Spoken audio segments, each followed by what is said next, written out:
El título de la presentación de hoy, de la predicación de hoy, es Las últimas horas. Quisiera hablar, aunque estamos en época navideña, no voy a hablar de cuando nació Jesús, sino de las últimas horas de Jesús en esta tierra antes de ser crucificado. ¿Qué podemos esperar de una persona? ¿Qué decisión va a tomar esta persona que sabe que va a morir en unas pocas horas? ¿Qué hace esta persona? Quisiera estudiar hoy. ¿Qué haríamos nosotros en una situación así? Si tenemos pocas horas delante, ¿qué podemos hacer? Si estuviéramos seguros, ¿no? que tal día, tal hora nos vamos, ¿qué haríamos nosotros? Tenemos el ejemplo de Jesús y quisiera considerarlo hoy. Es un momento de grande emoción, porque normalmente estas cosas no se saben, pero Jesús lo sabía. Jesús sabía que esta noche iba a ser traicionado por alguien. Jesús sabía que sería crucificado. De hecho, habla la Escritura describiendo la situación que Jesús implora al Padre y suda como gotas de sangre del sufrimiento que tenía en su interior. Él sabe hace días ya que los judíos quieren matarle y buscan cómo hacerlo. Y mucho más importante todavía, la Pascua de los judíos. Aquello que los judíos piensan que están celebrando, que lo están celebrando, cuando fueron salvados los primogénitos en la última plaga en Egipto, en realidad es una profecía de que Jesús, aquel día, aquella noche, iba a morir. Eran los planes de Dios, por así decirlo, eran sus propios planes, desde antes de la fundación del mundo, que aquel día, a esa hora, iba a morir. A pesar de todo esto, de su divinidad, su sufrimiento humano era tan o más intenso que puede ser como puede ser el nuestro. Yo creo que más, incluso. Entonces, en esta situación tan terrible para Jesús, me gustaría que viéramos juntos qué hace Él. Estas últimas horas, cómo las aprovecha para dejar en sus discípulos una imagen que nunca jamás olvidarían. Podemos leer, pues, en Juan capítulo 13, empezando con el versículo 1, creo que llegaremos al 30 y pico y nos faltaríamos unos cuantos, porque si no, no acabaríamos nunca. Juan 13, 1 dice: antes de la fiesta de la Pascua, sabiendo Jesús que su hora había llegado para que pasase de este mundo al Padre, queda claro, ¿no?, la situación. Como había amado a los suyos que estaban en el mundo, los amó hasta el fin. Y cuando cenaban, como el diablo ya había puesto en el corazón de Judas Iscariote, hijo de Simón, que le entregase, sabiendo Jesús que el Padre le había dado todas las cosas en las manos y que había salido de Dios y a Dios iba, se levantó de la cena y se quitó su manto y tomando una toalla se la ciñó. Luego puso agua en un lebrillo y comenzó a lavar los pies de los discípulos y a enjugarlos con la toalla con que estaba ceñido.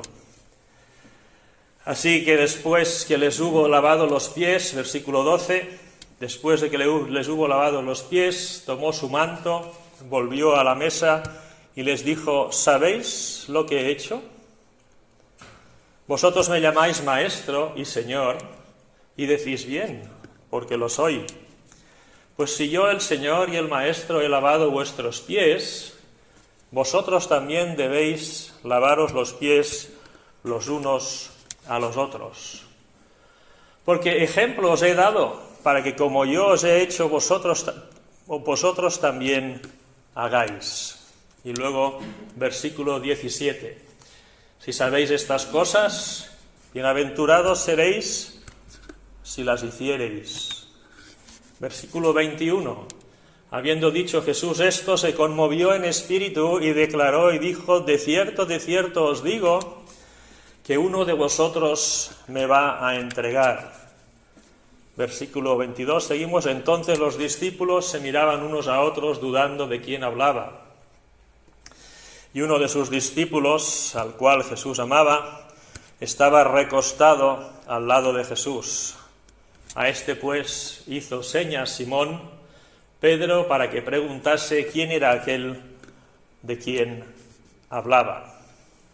Luego versículo 33, hijitos, es tierna la expresión, ¿verdad? Hijitos, aún estaré con vosotros un poco.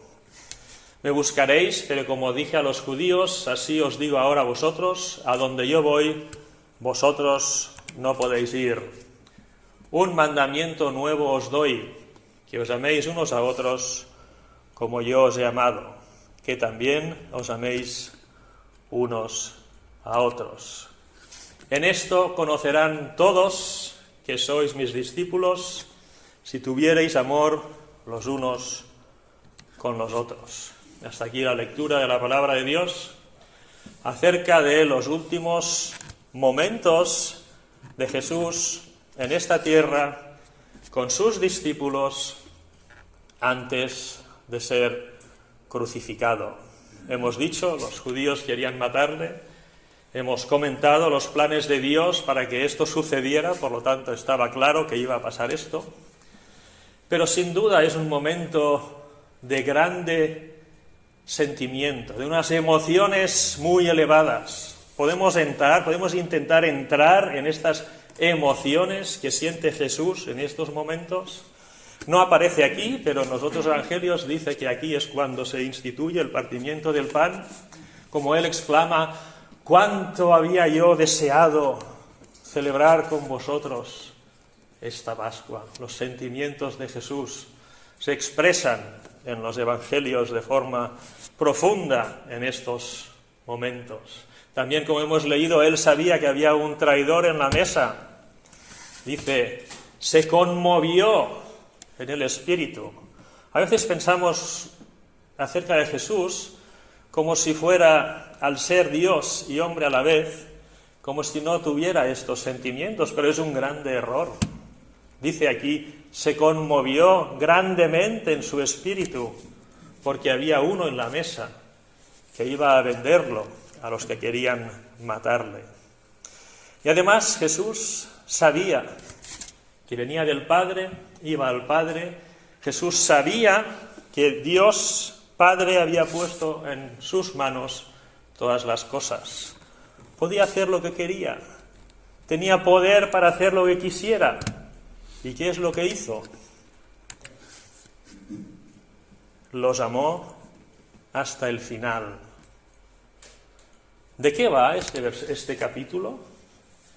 Va de que hay un traidor, el traidor más famoso de la historia, Judas. Va de que es necesario lavar los pies de los hermanos, los dos, no solo uno. No. ¿Qué es lo que Jesús hizo en estas últimas horas que él tenía para estar con los suyos? Fijaos que estaba con sus discípulos. No estaba con sus tíos, sus primos, sus padres, sus madres y, en fin, sus hermanos y hermanas.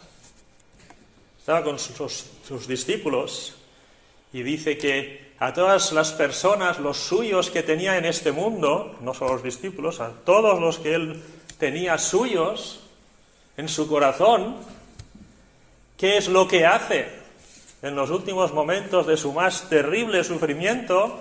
Pensar en él mismo, no. Los amó hasta el final. Es conmovedor, espero, pensar en estas palabras. De todo lo que podía haber hecho Jesús, podía haber hecho un gran milagro, podía haber sanado a 500.000 personas a la vez, podía haber predicado desde los cielos, podía haber traído, yo qué sé, un Ferrari allí en medio y decir esto veréis en el futuro, podía haber hecho cualquier cosa. Él escoge amar a los suyos perfectamente, completamente, hasta el final. El Señor, el Maestro, y dice, hacéis bien. Yo no soy un cualquiera, Solo le falta decir, yo soy Dios aquí. Dice, me llamáis Señor y me llamáis Maestro, y es verdad, hacéis bien. Yo estoy por encima de vosotros, pero de una forma exponencial. El Señor y Maestro lava los pies de los discípulos. ¿Qué pensamos cuando suceden estas cosas? ¿Por qué Jesús escoge lavar los pies de sus discípulos precisamente la noche que va a ser el entregado? Él estaba sudando como gotas de sangre, es decir, él necesitaba una buena ducha, ¿no? Pero él se saca su manto, coge una toalla, coge un lebrillo y con agua lava los pies. Sabemos la historia que Pedro dice, hombre, tú a mí no me vas a lavar los pies, tú eres Señor, este lo tenía claro, tú eres Señor, tú eres mi Dios. Y Jesús le dice, si no te lavo los pies, no vas a tener parte conmigo. Y entonces él dice, pues lávame todo, pies, manos, cabeza. Qué bueno que era Pedro, ¿verdad? Qué impulsivo, qué honesto en principio, ¿no? Y tampoco se enteraba de nada. O sea, cuando nosotros no entendemos nada de la Escritura, pues es normal. A Pedro también le pasaba. Jesús le dice, no necesitas ser lavado, tú ya estás limpio por la fe y por mí, por mi palabra, tú has sido lavado. Solo quiero servirte, quiero darte un refrigerio, quiero darte un descanso para que estés simplemente descansado y sepas que te amo, incluso en estos momentos. A veces como cristianos también tenemos la tendencia de pasar por alto las necesidades de refrigerio físico y de descanso. Buen momento para pensar en esto. Jesús, en lo más terrible de su vida, es capaz de hacer que los suyos se sientan reconfortados, porque venían días terribles para ellos también. Pensar que todo lo que habían aprendido en Jesús había desaparecido y había muerto, fue terrible para ellos. Jesús les da unos momentos de descanso. Podemos pensar, ¿es esto un nuevo mandamiento? Jesús lo dice muy claro. Yo os he lavado los pies para que vosotros os lavéis los pies unos a los otros. Lo he hecho para que vosotros también lo hagáis.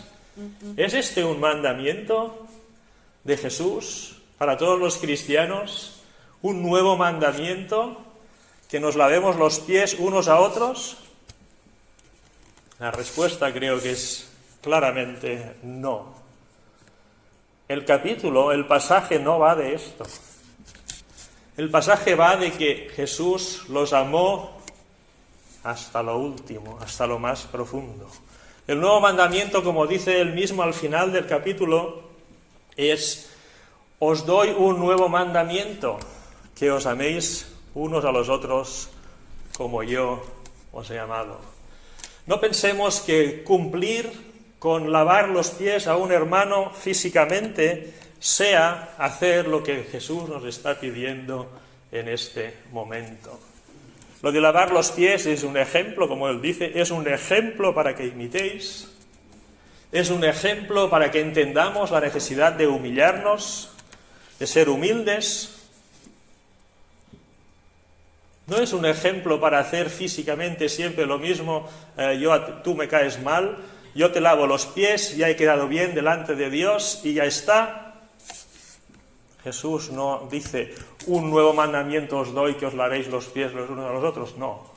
Dice, un nuevo mandamiento os doy, que os améis los unos a los otros como yo os he amado.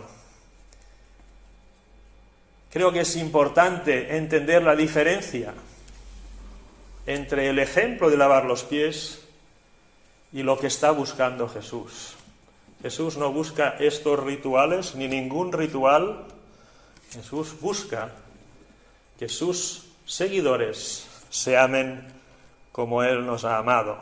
Y por lo tanto tenemos mucho trabajo que hacer.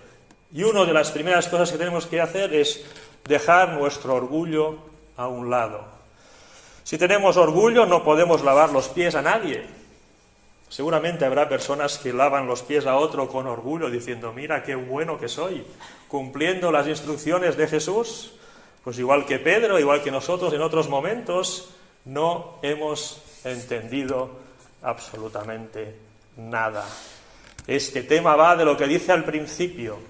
Sabiendo Jesús que iba a morir, que iba al Padre, que tenía poder para hacer lo que quisiera, escoge amar a los suyos hasta el final.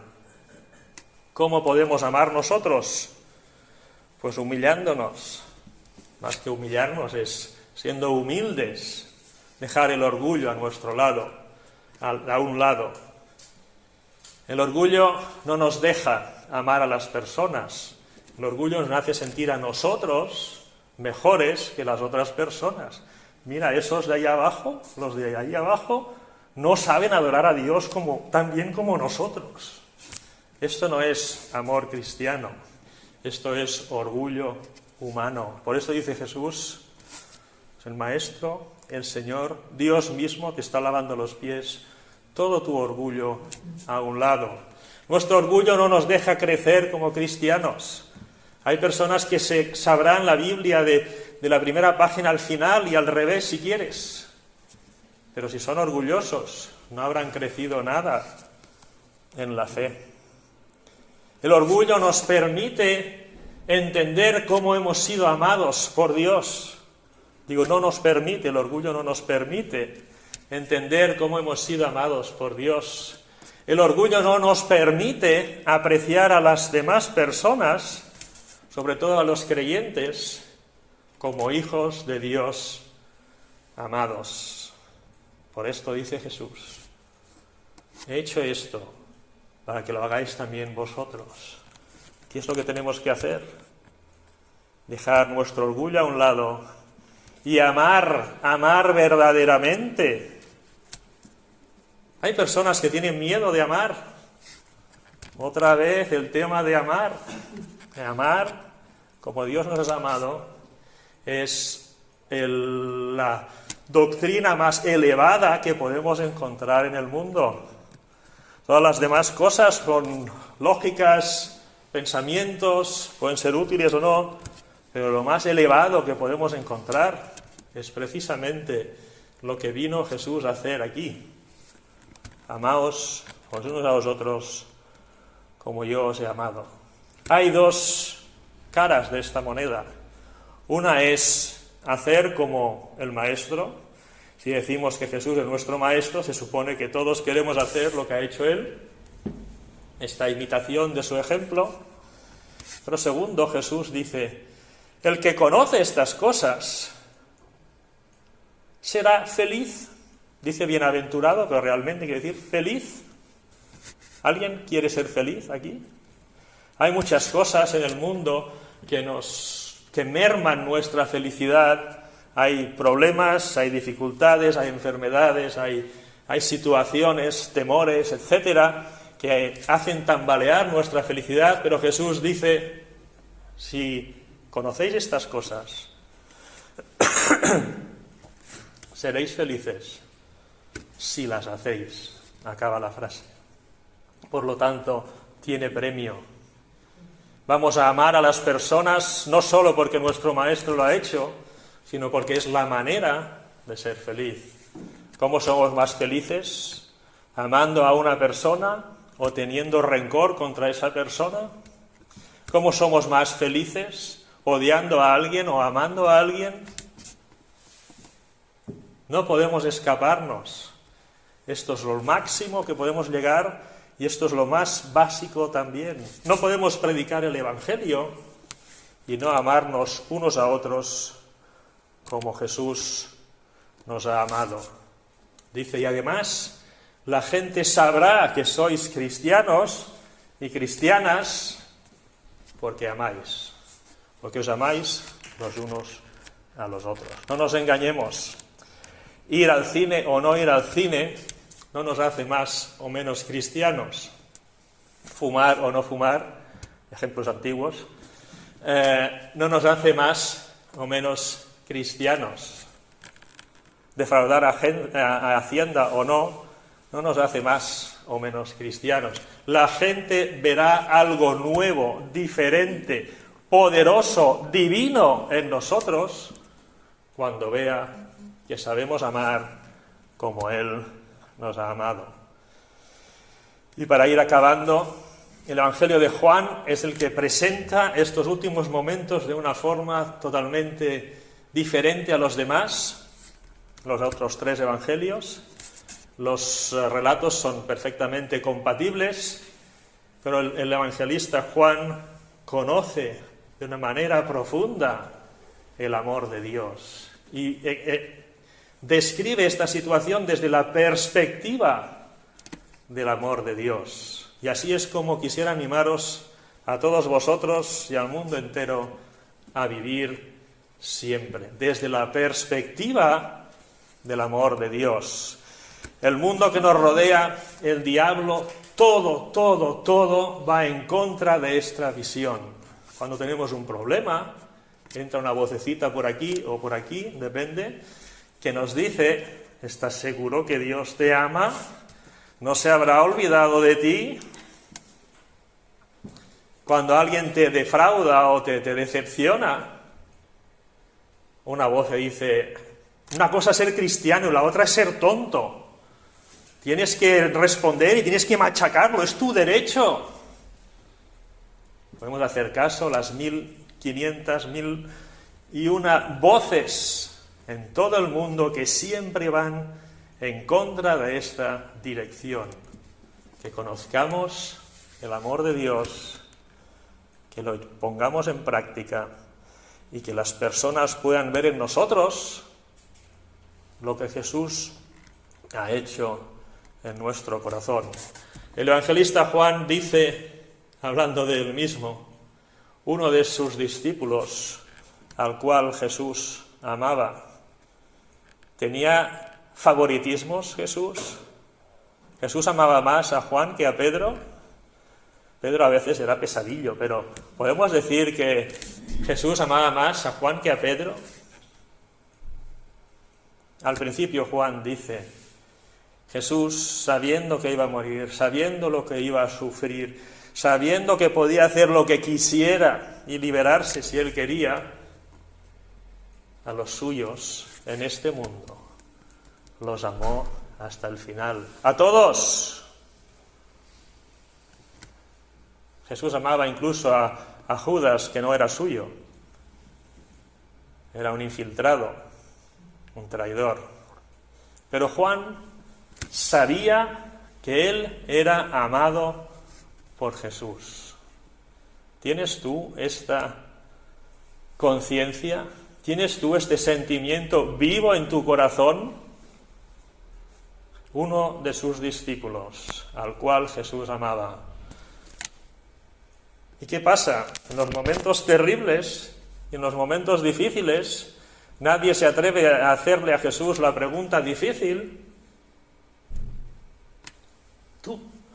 Tú, venga, pregúntaselo tú, que tienes más intimidad.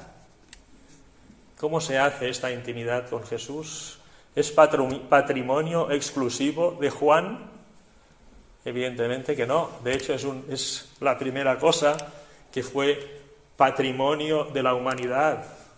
Cualquier persona puede conocer el amor de Jesús y sentirse profundamente amado por Jesús. ¿Tú quién eres? Yo soy Pepito. ¿Tú quién eres? Yo soy Juanito. No, ¿tú quién eres? Yo soy alguien a quien Jesús ama. ¿Tenemos esto claro en nuestros corazones? ¿Nos inspira esto a levantarnos cada día? ¿Nos inspira esto a hacer el bien cuando lo normal sería hacer el mal? ¿Nos inspira esto a amarnos unos a otros como Él nos ha amado, Jesús para esto murió. No murió para que yo ponga su fe en Él y sea salvo y viva aquí la vida como me dé la gana y luego en el cielo pues tengo derecho, mira, tengo el pasaporte para entrar. No murió para esto. Murió para mucho más. Jesús murió para los Juanes y las Juanas. Que cada uno de nosotros sea un Juan, no un don Juan, no os equivoquéis. Un Juan o una Juana. Alguien que sabe que Jesús me ama. Alguien que sabe que mi vida tiene que ser manchada, o mejor dicho, adornada por el color del amor de Jesús, para que el mundo entero, tanto si conoce a Jesús como no, sepa que allí está el amor de Jesús. Así seremos dignos discípulos de nuestro Maestro. Y así seremos felices. Que el Señor os bendiga mucho.